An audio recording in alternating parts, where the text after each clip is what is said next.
Next topic हमारा क्या है, प्लांट स्ट्रेस। अभी सबसे पहले तो हम लोग टाइप ऑफ प्लांट स्ट्रेस देखेंगे, कितने तरह के स्ट्रेसेस होते हैं, फिजियोलॉजिकल कंडीशंस में क्या क्या चेंजेस होते हैं प्लांट में, और सबसे इम्पॉर्टेंट चीज प्लांट और एनिमल में क्या डिफरेंसेस होते हैं।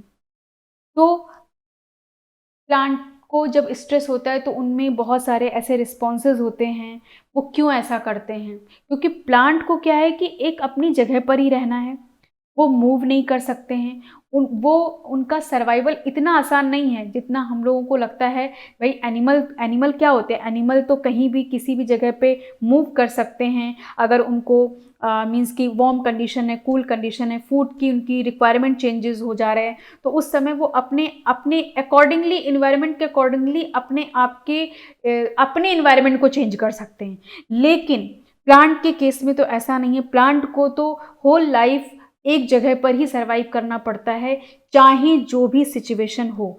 तो प्लांट के लिए एक मीन्स की जो भी रिस्पॉन्स, इन्वायरमेंटल रिस्पॉन्सेज हैं, उनमें कैसे उनको अडेप्टेशन करना है, किस तरह से अपने आप को उन स्ट्रेसेस से बचाना है, उनके पास बहुत सारे ऐसे मेथोडोलॉजी या अडेप्टेशन या टॉलरेंस मैकेनिज्म होते हैं जिसके थ्रू वो वर्क करते हैं। तो चलिए अब हम लोग शुरू करते हैं प्लांट स्ट्रेस। ठीक है, तो प्लांट स्ट्रेस में अगर हम लोग यहाँ पे एक टर्म लिखा हुआ है होम्योस्टैसिस। ठीक है, होम्योस्टैसिस।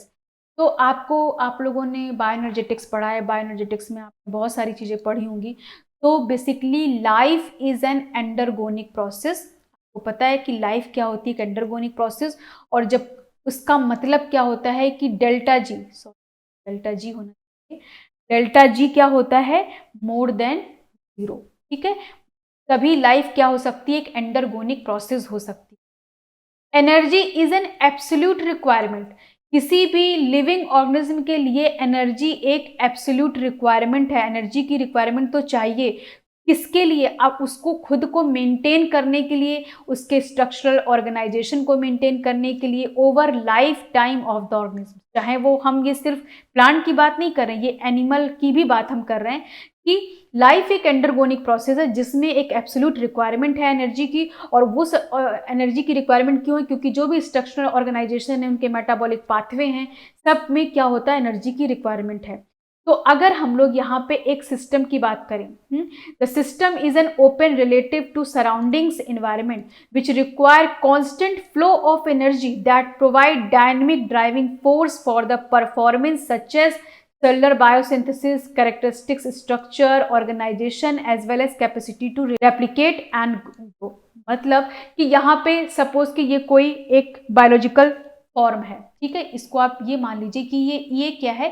ये कोई बायोलॉजिकल सिस्टम या बायोलॉजिकल फॉर्म है। ठीक, अब इस बायोलॉजिकल फॉर्म में ए जो है, हाँ, ये क्या हो? ये एनर्जी का इनपुट है। ये एक ओपन सिस्टम है। ये एक एनर्जी का इनपुट है। कुछ भी अमाउंट की एनर्जी इनपुट हो रही। जब कुछ अमाउंट की एनर्जी इनपुट हो रही तो इसके बाद यहाँ पे एनर्जी कुछ बाहर निकलती है।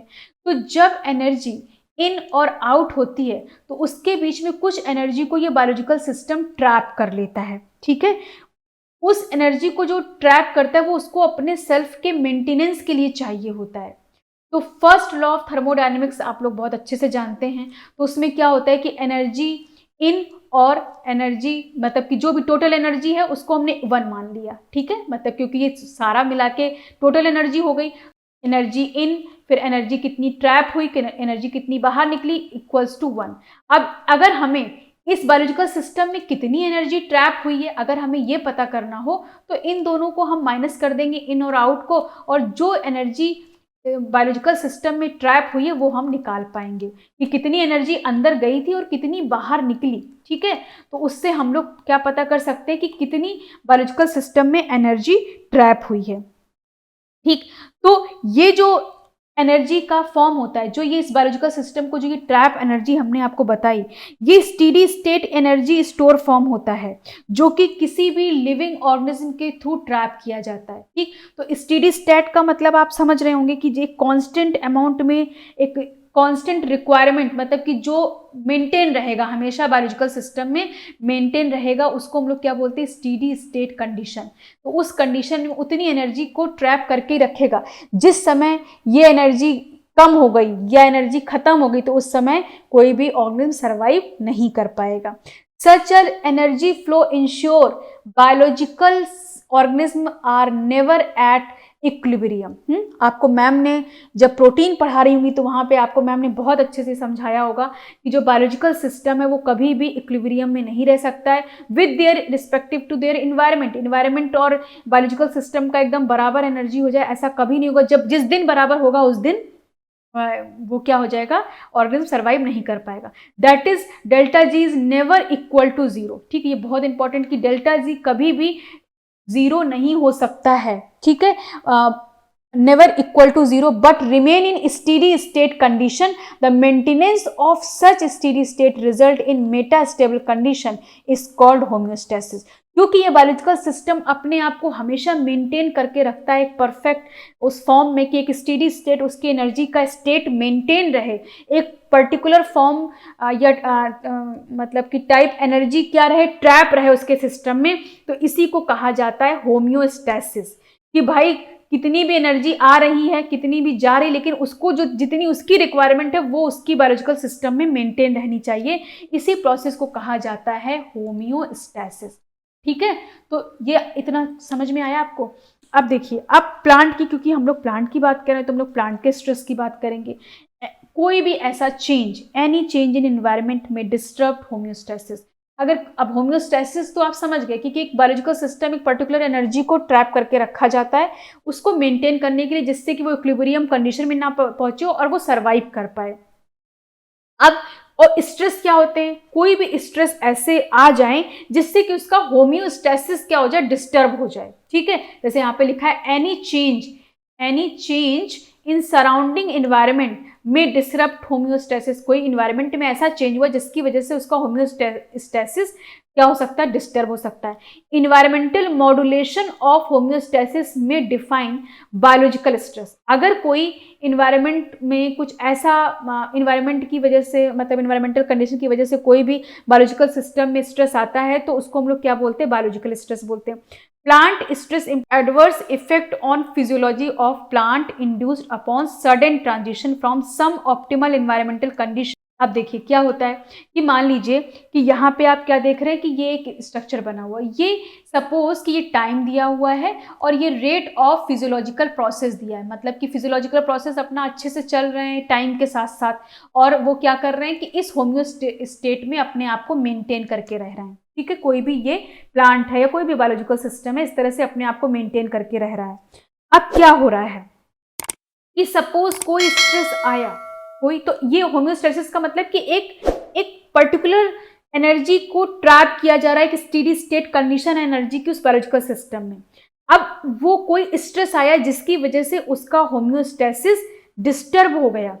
वो अपने होम्योस्टैसिस को अगर वो मेंटेन रख पाता तो वो ऐसे ही चलता, लेकिन वो अपने मतलब मेंटेन नहीं हुआ, कोई इन्वायरमेंट से स्ट्रेस आया, स्ट्रेस आने की वजह से अब उसका होम्योस्टैसिस डिसबैलेंस होना शुरू हुआ, और इतना हो गया, मतलब कि कभी कभी तो थोड़ा हुआ, इसके बाद बैलेंस होने की कंडीशन, कुछ ऐसे एनवायरमेंटल फैक्टर या प्लांट के अंदर कुछ ऐसे अपने मैकेनिज्म इवॉल्व हुए कि वो उसको मेंटेन कर पाए, तब तो ठीक है। अगर नहीं कर पाया तो अल्टीमेटली वो डेथ को चला जाएगा, अगर वो अपने होम्योस्टैसिस को मेंटेन नहीं कर पाया।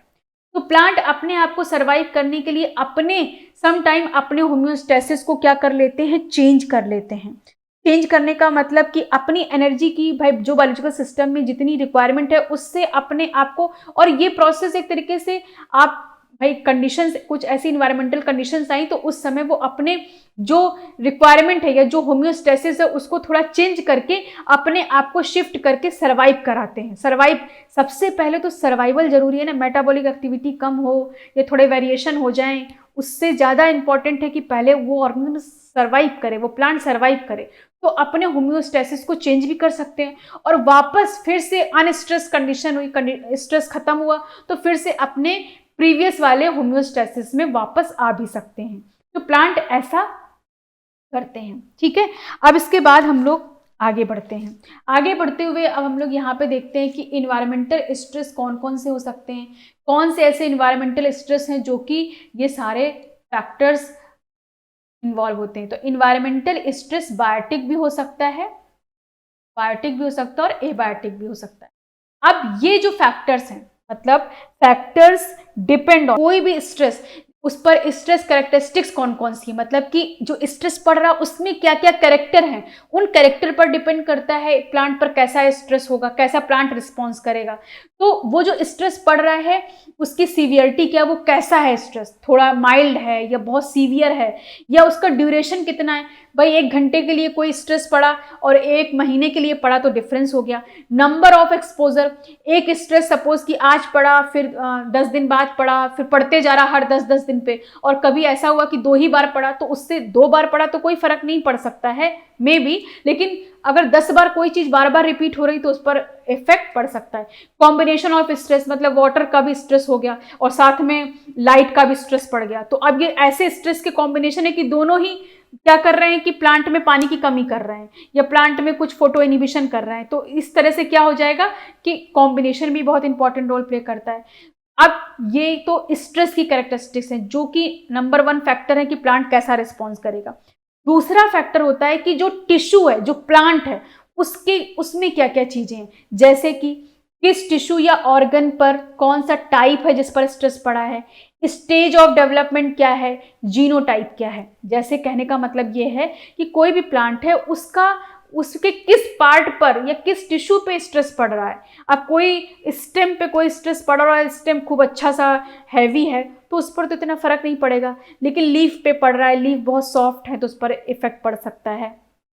या फिर स्टेज ऑफ डेवलपमेंट, अभी सीड ने जर्मिनेशन शुरू किया है और उस समय स्ट्रेस पड़ेगा तो वो इतना बियर नहीं कर सकता, लेकिन अभी कोई 20 साल पुराना पेड़ है उस पर स्ट्रेस पड़ेगा तो वो उसको टॉलरेट कर लेगा। जीनोटाइप, मतलब कि कुछ जीनोटाइप ऐसे होते हैं कि सेम स्ट्रेस में वो अच्छे सर्वाइव कर पाते हैं, मतलब उनका जेनेटिक मेकअप ही ऐसा होता है कि वो सर्वाइव कर जाते हैं। तो ये सब फैक्टर्स हैं। तो बेसिकली जब कोई भी बायोटिक और एबायोटिक इन्वायरमेंटल स्ट्रेस किसी भी प्लांट पर पड़ता है तो वो 2 फैक्टर्स पर डिपेंड करता है। एक फैक्टर होता है स्ट्रेस की कैरेक्टरिस्टिक्स, दूसरी होती है प्लांट की कैरेक्टरिस्टिक्स। स्ट्रेस की कैरेक्टरिस्टिक्स ये दी हुई हैं और प्लांट की कैरेक्टरिस्टिक्स ये दी हुई हैं। इन सब फैक्टर्स को मिला के प्लांट रिस्पॉन्स करता है। जब भाई उसको ये सब फैक्टर्स में जो भी उसके लिए रहेगा तो प्लांट रिस्पॉन्स करेगा। अब प्लांट कैसे रिस्पॉन्स कर सकता है उस स्ट्रेस को? पहला वो रिस्पॉन्स कर सकता है कि क्या करा, ससेप्टेबल हो गया। ससेप्टेबल का मतलब कि बेचारा बन गया, नहीं कुछ अपने आप को बचा पा रहा है, ठीक है, वो अपने आप को नहीं बचा पा रहा तो ससेप्टेबल हो गया। ससेप्टेबल होगा तो फिर अल्टीमेट क्या होगा कि सेनेसेंस हो जाएगा और डेथ कर जाएगा, मतलब उसके अंदर टॉलरेट करने की या लड़ने की क्षमता ही नहीं है, उसके अंदर कुछ ऐसा जेनेटिक मेकअप ही नहीं है कि वो कुछ अपने अंदर ऐसे मैकेनिज्म इवॉल्व कर पाए। तो प्लांट ससेप्टेबल हो गया जैसे स्ट्रेस पड़ा और वो डेथ कर जाएगा। दूसरा क्या हो सकता है, प्लांट अवॉइडेंस कर सकता है कि उस पर स्ट्रेस पड़ रहा है लेकिन वो उसको अवॉइड कर सकता है। जैसे अवॉइडेंस में होता है एक स्केप करना, दूसरा होता है टॉलरेट करना, ठीक है, टॉलरेट करना। तो स्केप करना, टॉलरेट, स्केप करने का मतलब जैसे कि आपने इफेमेरल्स सुने होंगे, इफेमेरल्स, जैसे आपने कभी मार्केट में गए होंगे तो कोई कोई लोग कुछ पेड़ रखे रहते हैं ग्रीन ग्रीन कलर के, और वो कहेंगे कि आप इसको पानी में डालेंगे तो देखिए तुरंत ये ग्रीन हो जाते हैं। तो उसको मैजिक प्लांट ऐसे ऐसे करके मतलब सेल करते हैं। तो वो क्या होता है, वो इफेमेरल्स प्लांट होते हैं। मीन्स कि अभी वो स्ट्रेस, वाटर की कमी थी तो उन्होंने अपने आप को ऐसा बना के रखा है कि पानी कमी हो तो हमें कोई फर्क नहीं पड़ रहा है, लेकिन जैसे ही पानी मिला वो वापस अपने उसी ग्रीन वाले कंडीशन में आ गए। तो उसको करना उस तरह से अपने आप को स्केप कर देना, मतलब उस अवॉइडेंस में 2 चीजें कि अपने आप को स्केप कर दो, वहां से कैसे भी बच के निकल जाओ। जैसे क्या होता है ना कि कोई मुसीबत आई तो हम एक तो उसी में लड़ने लगे और या फिर हम धीरे से निकल जाएं, तो ये वाले कैसे धीरे से निकलने वाले कि भाई निकल लो धीरे से। और इसके बाद टॉलरेट करना या फिर उससे लड़ाई करना। और फिर तो दोनों ही केस में प्लांट क्या करेगा, सर्वाइव करेगा, ठीक है, सर्वाइव करेगा। दूसरी कंडीशन क्या, यहाँ पे तीसरी कंडीशन क्या है कि प्लांट रेजिस्टेंस शो करें, मतलब कि जैसे ही उसको कोई स्ट्रेस आया, रिस्पॉन्स प्लांट ने शो किया और वो रेजिस्टेंस शो कर रहा है कि जो उसके ऊपर स्ट्रेस पड़ रहा है वो उससे रेजिस्ट कर रहा है और अपने आप को उस इन्वायरमेंट में एक्लिमेटाइज कर रहा है। एक्लिमेटाइज करना, अपने आप को ढालना। जैसा हमने बताया कि कुछ प्लांट ऐसे होते हैं कि अपने होम्योस्टेसिस को ही चेंज कर ले, तो एक तरीके से यहाँ पे मान लीजिए वो अपने होम्योस्टेसिस को चेंज कर ले तो क्या होगा कि एक्लिमेटाइज कर रहे हैं, अपने आप को उस माहौल में ढाल रहे हैं और फिर अपने आप की ग्रोथ कर रहे हैं, ठीक है, फिर अपने आप को ग्रोथ कर रहे हैं और फिर वो सर्वाइव कर रहे हैं। तो ये सब क्या हो गया, तो इस तरह से ये दोनों ही केस में इसको हम लोग कलेक्टिवली स्ट्रेस टॉलरेंस कहते हैं। ठीक है, ये तो स्ट्रेस ससेप्टेबल हो गया क्योंकि प्लांट की डेथ हो गई, ये हो गया स्ट्रेस टॉलरेंस। स्ट्रेस टॉलरेंस में प्लांट रजिस्ट करके अपने आप को एक्लिमेटाइज करे, ग्रोथ करे, सर्वाइव करे, और या फिर वो अवॉइड कर दे और अवॉइड करके सर्वाइव कर जाए, और ये दोनों मैकेनिज्म हो जाएंगे स्ट्रेस टॉलरेंस। तो इस तरह से प्लांट अपने आप को स्ट्रेस से टॉलरेट करता है। ठीक, अब इसके बाद हम लोग यहाँ पे देखते हैं जितने भी टाइप हैं स्ट्रेस के, वो हम लोग यहाँ पे, ठीक, तो देखिए यहाँ पे स्ट्रेस में एक एबायोटिक स्ट्रेस दिया हुआ है और सॉरी, और एक यहाँ पे एबायोटिक स्ट्रेस दिया है और दूसरा बायोटिक स्ट्रेस। तो नाम से ही पता चल रहा है, जब अगर बायोटिक की बात करें तो बायोलॉजिकल हार्म है। ठीक है, बायोटिक का मतलब कि बायोलॉजिकल हार्म है, और उसमें वो कॉज्ड बाय किसके थ्रू हो सकता है, पैथोजन, इंसेक्ट, बैक्टीरिया, वायरस, ये सब जो आते हैं, फंगस, ये सारे इस कैटेगरी में आ जाएंगे। तो पैथोजेनेसिस क्रिएट कर दे रहे हैं। दूसरे टाइप का जो स्ट्रेस होता है एबायोटिक, जो कि इन्वायरमेंटल होता है, जिसको हम लोग जो कैसा कैसा हो सकता है, फिजिकल भी हो सकता है, केमिकल भी हो सकता है। फिजिकल मतलब जैसे कि मीन्स लाइट का चेंज होना, केमिकल मतलब सैलिनिटी स्ट्रेस हो जाना। तो यहाँ पे क्या होगा कि ये इस तरह के जो होते हैं केमिकल, मैकेनिकल और फिजिकल, इनको एबायोटिक की कंडीशन में रखा गया है। अब इसके बाद यहाँ पे देखिए, एबायोटिक को एक फिजिकल में अलग से चेंज, मतलब अलग से डिस्ट्रीब्यूट किया गया है, और केमिकल और फिजिकल में अलग से किया गया है। सॉरी, यहाँ पे केमिकल और ये एटमॉस्फेरिक होना चाहिए। तो यहाँ पे जो फिजिकल है, ये फिजिकल है, फिजिकल में जैसे कि फिजिकल या फिर आप एटमॉस्फेरिक भी कह सकते हैं। ठीक है, तो यहाँ पे देखिए क्या हो रहा है कि, और थर्ड कैटेगरी ऑक्सीडेटिव स्ट्रेस है। ऑक्सीडेटिव स्ट्रेस तो इसके बारे में हम लोग अलग से मतलब देखेंगे। ऑक्सीडेटिव स्ट्रेस में क्या होता है कि प्लांट के अंदर कुछ ऐसे रिएक्टिव ऑक्सीजन स्पीसीज बनने लगते हैं जिसकी वजह से प्लांट में स्ट्रेस हो जाता है। उसकी भी वजह क्या होती है, एबायोटिक स्ट्रेस ही होता है कि कोई स्ट्रेस पड़ा और रिएक्टिव ऑक्सीजन स्पीसीज बनने लगा। अब इसके बाद यहाँ पे देखिए, जैसे ही एबायोटिक में अगर हम लोग फिजिकल की बात करें, तो फिजिकल में जैसे कि यहाँ पे आप देख रहे हैं, पहला क्या है कि लाइट लिखा हुआ है। लाइट की वजह से, अब वो जो लाइट की वजह से, वो लो लाइट की भी वजह से हो सकता है, हाई लाइट की भी वजह से हो सकता है। जैसे कि आपको हमने अभी इसके पहले हमने आपको जब क्लोरोप्लास्ट मूवमेंट बता रहे थे, मतलब फोटोट्रोपिन बता रहे थे, तो वहां पे हमने बताया था कि अगर लाइट की इंटेंसिटी ज्यादा है तो भी प्लांट, मतलब अगर बहुत ज़्यादा है तो फोटो इनिबिशन हो सकता है, और लाइट की इंटेंसिटी कम है तो फोटोसिंथेसिस अगर एफिशिएंट नहीं होगा तो भी एक स्ट्रेस ही हो गया। तो लाइट की इंटेंसिटी ज़्यादा, हाई, दोनों की वजह से क्या हो सकता है कि क्रिएट हो सकता है स्ट्रेस। फिर सेकेंड जो कैटेगरी है टेम्परेचर। अब टेम्परेचर में अगर कोल्ड या फ्रीजिंग टेम्परेचर है तो वो भी हार्म कर सकता है, और अगर हीट है, टेम्परेचर भी या तो लो टेम्परेचर या तो हाई टेम्परेचर, तो अगर हाई टेम्परेचर है तो वो भी क्या करेगा, स्ट्रेस करेगा, और अगर लो टेम्परेचर है, फ्रीजिंग टेम्परेचर है, तो वो भी स्ट्रेस कॉज करेगा। अब जो लो टेम्परेचर या फ्रीजिंग या कोल्ड कंडीशन होती है, उसमें चिलिंग और फ्रीजिंग दो अलग अलग कंडीशन है।